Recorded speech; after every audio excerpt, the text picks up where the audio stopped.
starting things off today, slow chest to ring negatives or 20 seconds of handstand hold, 20 seconds of handstand shoulder shrugs, and 20 seconds of weight shifts times 3. So the slow chest to ring negatives, the zero barrier for entry here is going to be a hollowed out position ring row negative with a false grip. So the emphasis is on the false grip and the emphasis is on the hollow position, not necessarily the intensity. So if I need to sort of prioritize the hollow and the false grip, maybe the angle that I would normally do a ring row isn't going to be the best option for me today, because I want to prioritize those two aspects of the move.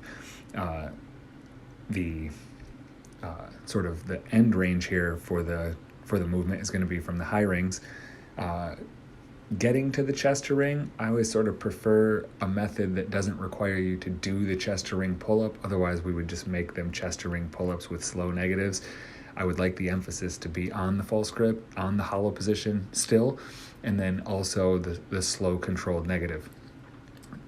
Also, bear in mind that negative doesn't mean static hold either. So we're not really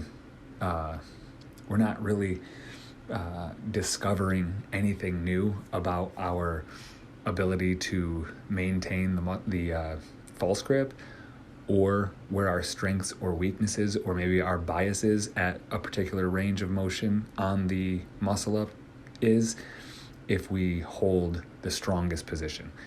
I know that chin over the rings or chest to rings isn't necessarily the strongest position, but if we're never passing through the weakest position for that matter. So that's probably going to come maybe at or about 90 degrees. So if I get any lower than 90 degrees, we're sort of, back in the joint and not so much the muscle.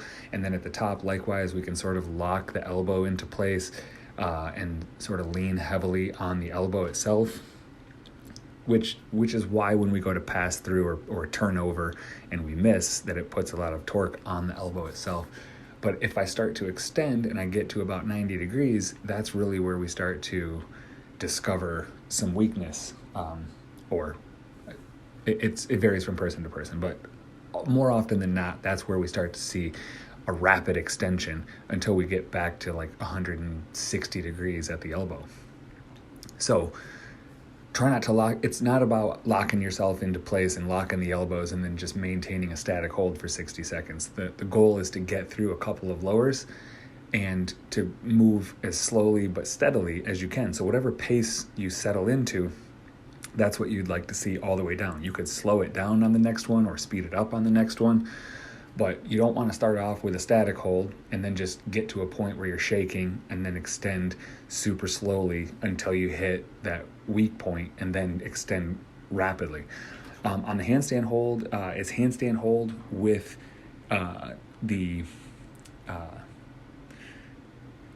with extension of the arms. And then the shoulder shrugs is scap decompression and then shrugging the shoulders back up into your ears. The weight shift isn't necessarily shoulder taps. It's prioritizing keeping the 2 points of contact, the right hand and the left hand, but sort of switching the priority of the weight. So you've got 50-50 weight when you're doing a handstand hold. Maybe getting a 70-30 split or an 80-20 split. I mean, it's not an exact figure, but just prioritizing staying connected from top to bottom. Now, imagine sort of, and I guess the zero barrier for this is going to be like a plank hold and practicing the weight shift back and forth from the right to the left. But what we want to do is not see the shift of weight from the right to the left hand. We don't want to see that oscillate down the connection of our spine into our lower extremities.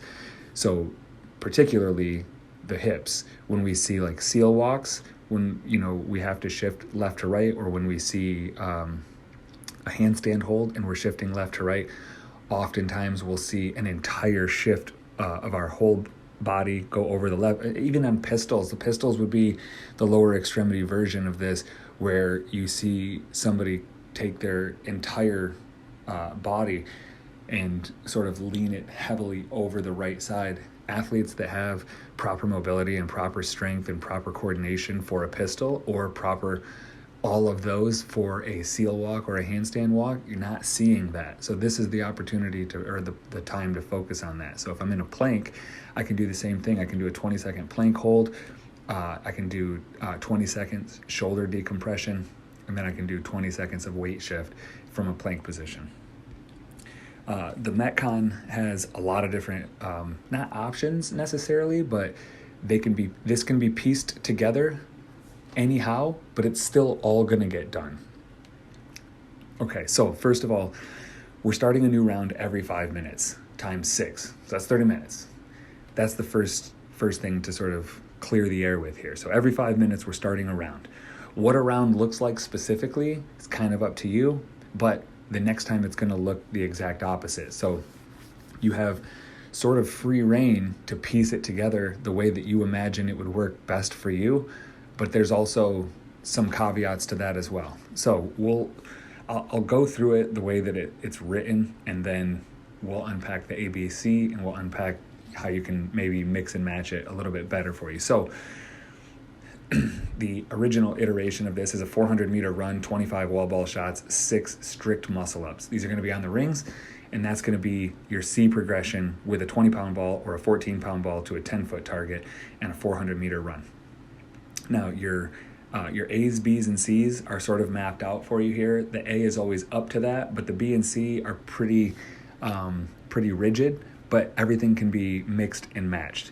So the second round would then look like 120 double unders, 25 dumbbell step over, and 6 wall-facing strict handstand push-ups. So that would be the second round. So the first, third, and fifth rounds would be the 400-meter run, 25 wall ball shots, 6 strict muscle-ups. And then the second, fourth, and sixth would be 120 dubs, 25 dumbbell step overs, and 6 wall-facing strict handstand push-ups.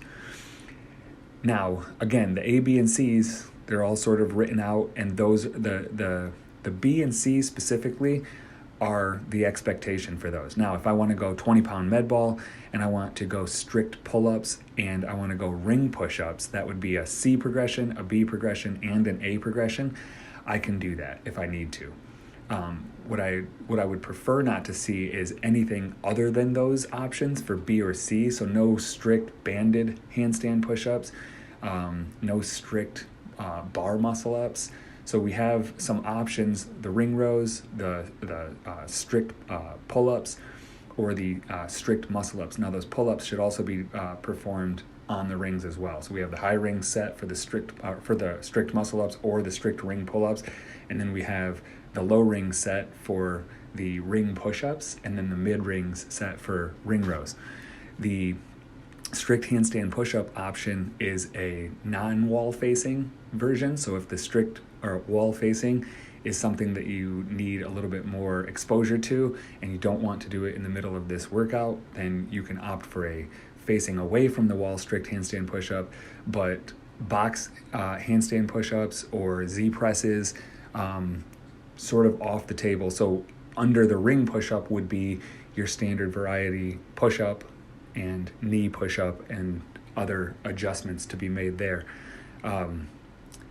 So the mix and match could mean potentially the first round, instead of looking like a 400-meter run, 25 wall ball shots, and 6 strict ring muscle ups, if you feel like doing the dubs in that round would be, or the jump rope in general in that round would be a better suit for your 25 wall ball shot, 6 ring muscle up rounds, you could do that. But then the next round, instead of looking the way that it's written, it would look like a 400-meter run, 25 dumbbell step overs, and 6 wall-facing strict handstand push-ups. So you can piece the movements together anyhow, as long as you take the opposite movement and put it on the other side, as you see fit. So the way that it's written: run, wall ball shots, muscle ups, jump rope, step overs, handstand push-ups. If you want to flip-flop the monostructural and the gymnastics, and then you have basically jump rope, wall ball shots, handstand push-ups, and then you would have run, dumbbell step over, and strict muscle ups. You can do that if you'd like. Just as long as, like I said, we have the A weight for the wall ball shots. So then if you go all A, it would be 10 or a 6 pound medicine ball, ring rows for the muscle ups, ring push-ups for the strict handstand push-ups, and then we have singles. The B progression would be a 14 or a 10 pound ball with strict ring pull-ups, strict away from the facing away from the wall handstand push-ups, and then crossover singles. The C would be 20 and 14 pound ball, strict ring muscle ups, and then strict wall facing handstand push-ups coupled with dubs. And again, any of those could be pieced together as long as those are your options. And then again, the A can obviously be up to any of those if necessary. But again, seeing strict handstand push-ups, we're not taking the assisted banded handstand push-ups off the table forever. It's just this particular one. So if you have strict handstand push-ups but not without using a band, then opt for the ring push-up today. If the ring push-ups are a little bit too much, you can always scale under A. But for the B and the C, pick something that matches. And if you decide to go 20 pound balls and strict muscle ups and dubs, but you just don't have the strict wall facing or the strict wall facing away from, then toss the ring push-ups in there. You can always maybe double up on the reps if it's not quite hard enough, or you can just get the intensity out of the rest of the workout and the speed with which you do the workout.